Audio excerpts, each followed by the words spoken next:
Again, good afternoon. Good afternoon. There we go, now we're ready. Thank y'all so much for being here. I'd like to first start off by thanking our legislators, members of my administration, and advocates from around Arkansas and from around the country for joining us here today. Today is our last day of fiscal session. Can't say I'm sad, I'm sure nobody else is either. Yeah, pause for that. And I'm proud to say that with our partners in the legislature, we continue to advance our promises to the people of Arkansas. Chief among them is slowing the growth of government. This year's budget grows spending by only 1.76%. That's far below the 3% we've averaged in years past and only half the current rate of inflation, showing a real cost of savings for the people of Arkansas.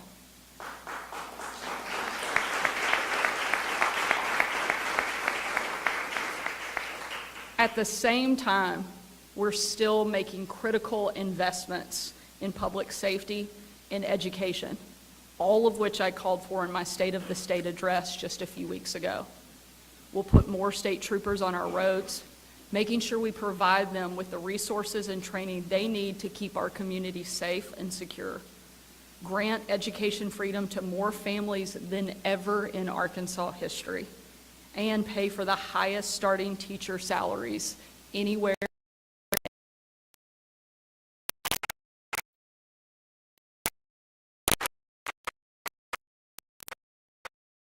to cut taxes and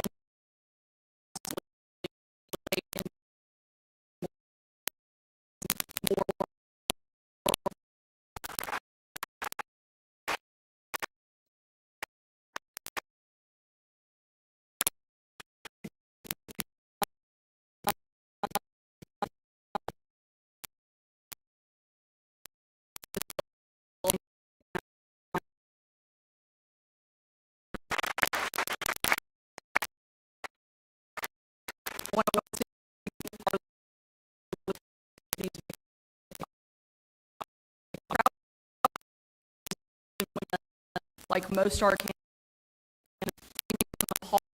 at what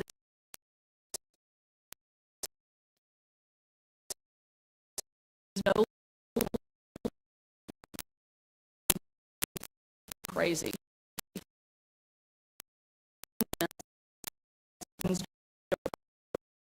Total rewrite of Title IX.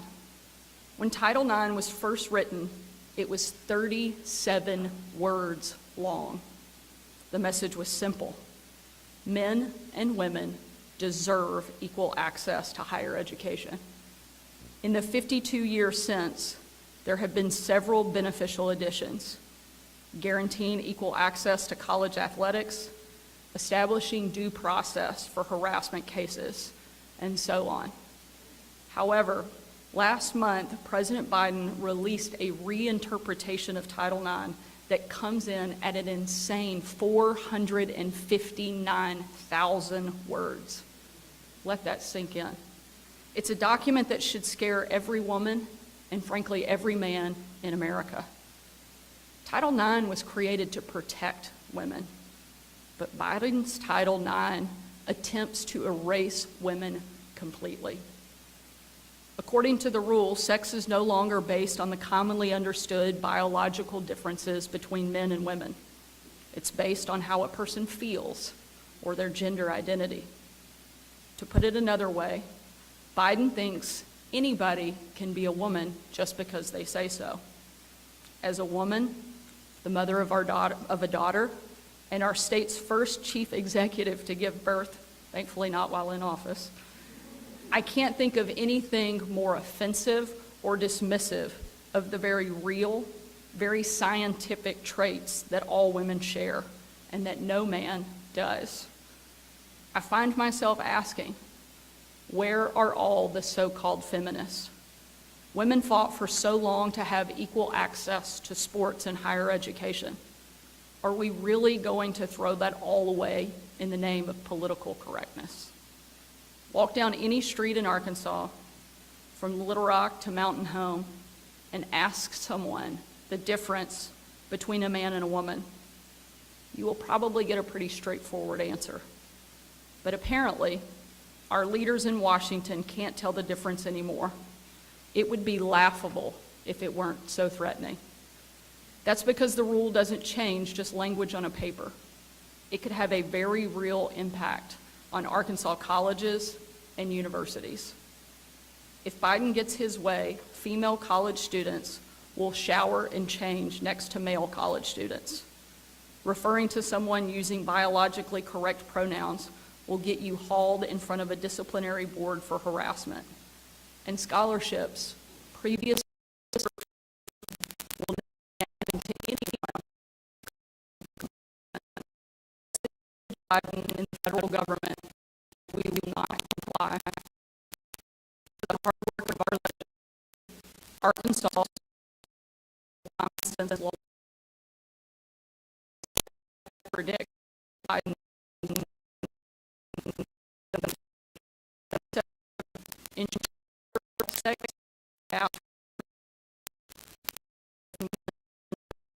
which keeps men out of women's sports, and the Given Name Act, which protects educators' right to free speech when addressing a student.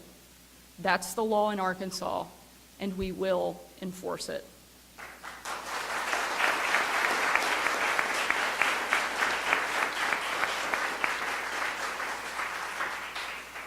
In a moment, I'll sign an executive order reiterating our laws and instructing our educational institutions and the Arkansas Department of Education to follow them. And if President Biden threatens our state with loss of educational funding because we refuse to go along with his election year pandering, Arkansas will take the federal government to court. That's because this issue goes far beyond a single locker room or a missed scholarship. The truth is important. Biology is important. The differences between men and women are important. Title IX was created because of those fundamental truths, and for half a century has allowed women and girls to access colleges, sports, and scholarships that were previously unavailable. We won't let Biden threaten that, and we certainly will not let him erase our existence as women. Across the country, young women and girls are showing all of us how to be brave. They are leading this fight, and I'm happy to join them in standing up against the left's war on women. In West Virginia, 5 middle school girls were just banned from school sports when they refused to compete against a boy. Here in Arkansas, track athlete Ainsley Erzin joined a lawsuit against the NCAA to uphold fairness in women's sports. It is absurd that in America, we have adults like President Biden who are more afraid of their radical base than these young women. With us today, we have Riley Gaines, a 12-time All-American swimmer with 5 SEC titles, and one of the bravest voices speaking out on this issue. If the weak men running the White House had half the courage of Riley, our country would be in a much better place.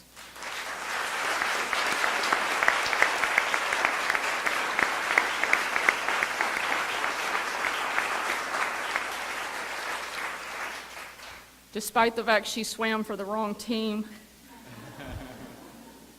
I love Riley. I love her voice. I'm going to turn it over to her to speak for a few moments, and then I'll come back up, take questions, and sign the executive order. Thank you for being here today.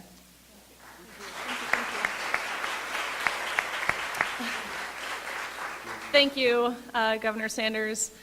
I would be remiss if I didn't start with saying you guys here in Arkansas just got a dang good basketball coach. So take that for what it's worth. But my name is Riley Gaines, and I am here today as an advisor for the Independent Women's Voice, a former collegiate athlete, and an advocate for women standing firmly against the erasure of women from our own domain.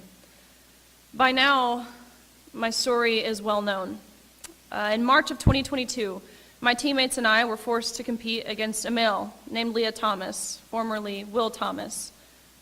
Thomas swam to a national title in the 500-yard freestyle, beating out the most impressive and accomplished female swimmers this world has ever seen, including Olympians, American record holders, by body lengths, might I add. Thomas and I raced in the 200 freestyle at this national championships, which ultimately resulted in a tie, meaning, of course, we went the exact same time down to the 100th of a second. But despite tying, when we go behind the awards podium, the NCAA official looks at both Thomas and myself, Thomas towering over me at 6'4". This official says, "Great job, you two, but you tied. And we only have one trophy, so we're going to give the trophy to Leah. Sorry, Riley, you don't get one."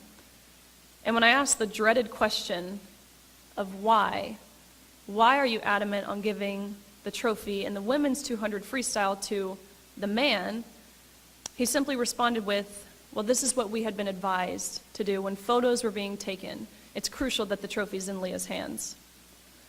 Of course, reducing everything that we had worked our entire lives for down to a photo op to validate the feelings and the identity of a male at the expense of our own. But that's not all. In addition to being forced to give up our awards and our titles and our podium spots and our opportunities, we were also forced to share a locker room with Thomas. Again, a 6'4", 22-year-old man, fully intact and fully exposing himself, inches away from where we were simultaneously fully undressed. And let me be very clear here. We were not forewarned of this arrangement. We did not give our consent, and no one asked for our consent. Not so long ago, a decision by a university to allow such discriminatory behavior would have been understood as an obvious violation of Title IX, the federal civil rights law that prohibits discrimination on the basis of sex in education, including college athletics.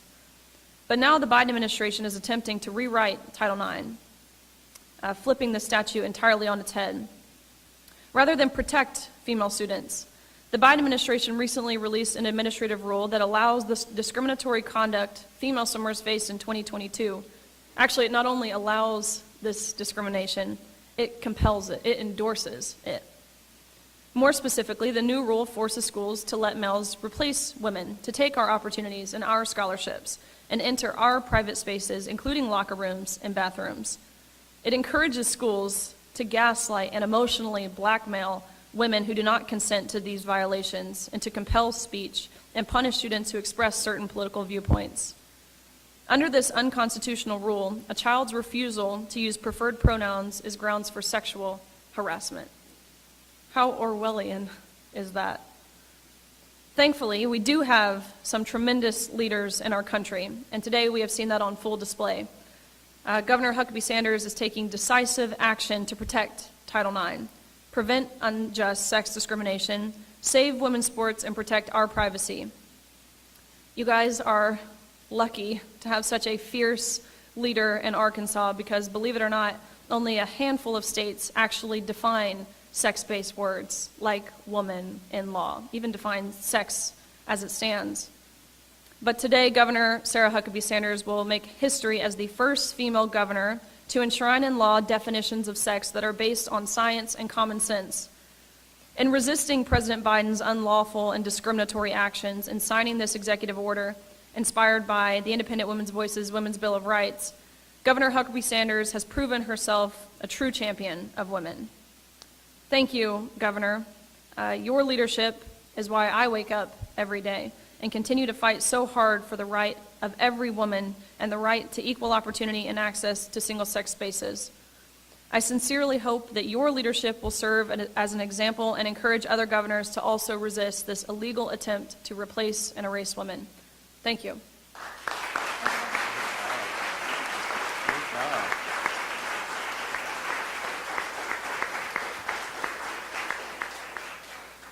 Thank you, Riley, for being here and having the courage to share your story. That's not easy to do, and to stand in front of everybody like you've been doing on a national level to advocate for what's right and what's fair. So thank you. That was very inspirational. And also thank you, Governor Sanders, for getting ready to sign an executive order to protect the rights of Arkansans granted by existing state law. Arkansans know what's best for Arkansas, not D.C. The department here fully believes that all students, no matter their background, ideology, opinions, or views, should be treated fairly and have access to a quality education. But those rights should not come at the expense of the safety, fairness, and rights of others. The Biden administration's changes to Title IX defy common sense and will put those ideals into jeopardy by eroding the very fabric of equality, fairness, and justice.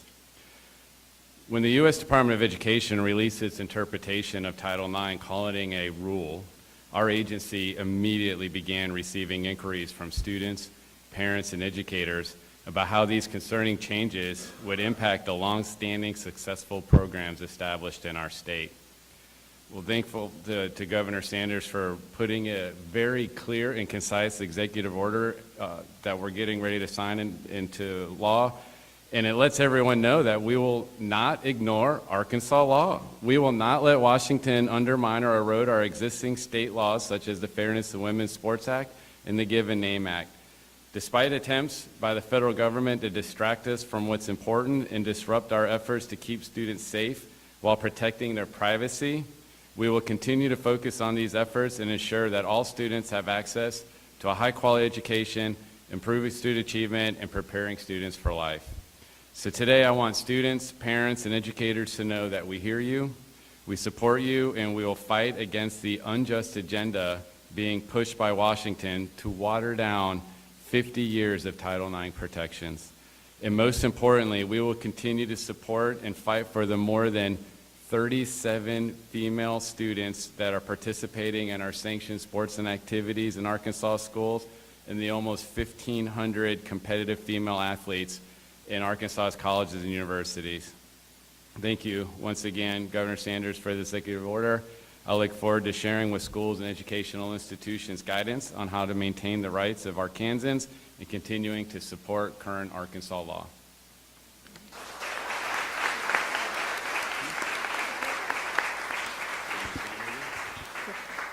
Take a couple questions.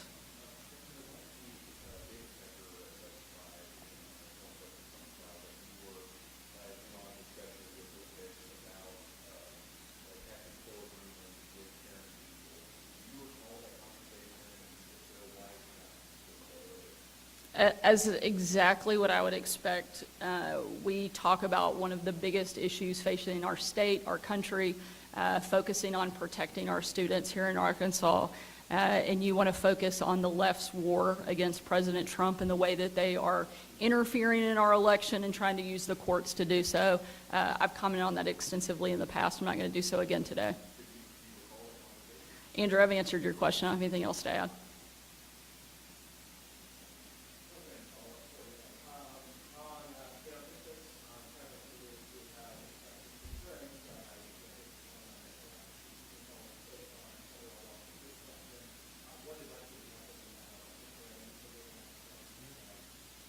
Sure, and I'll let Secretary Oliva jump in here. Actually, only one of these is a law.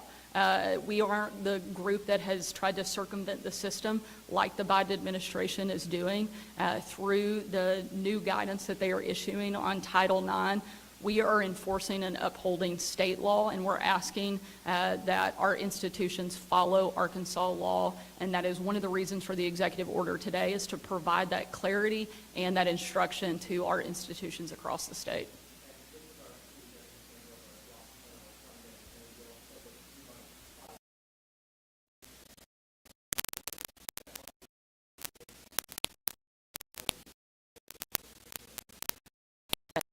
Any doubt succeed in back against the federal government.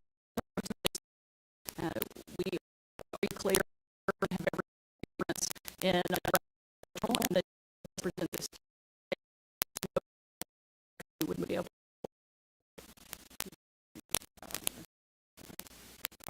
On the implementation,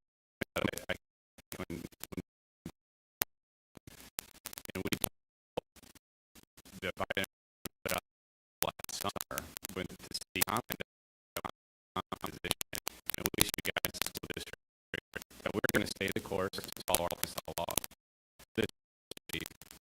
We're going to have follow-up conversations even early today with our athletic association, our school association, to tell them and stay the course. Our school districts once again believe in the policy place, and they look forward to continuing implementing them with.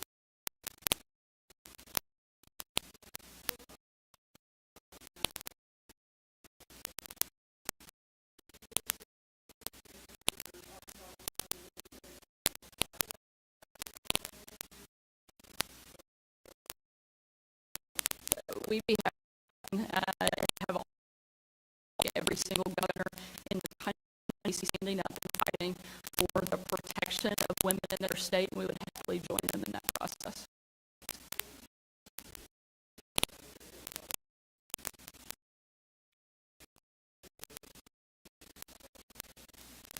Reinstating that we continue to uphold state law and providing the clarity that we expect politicians to follow the laws that our legislature has passed, have been signed into.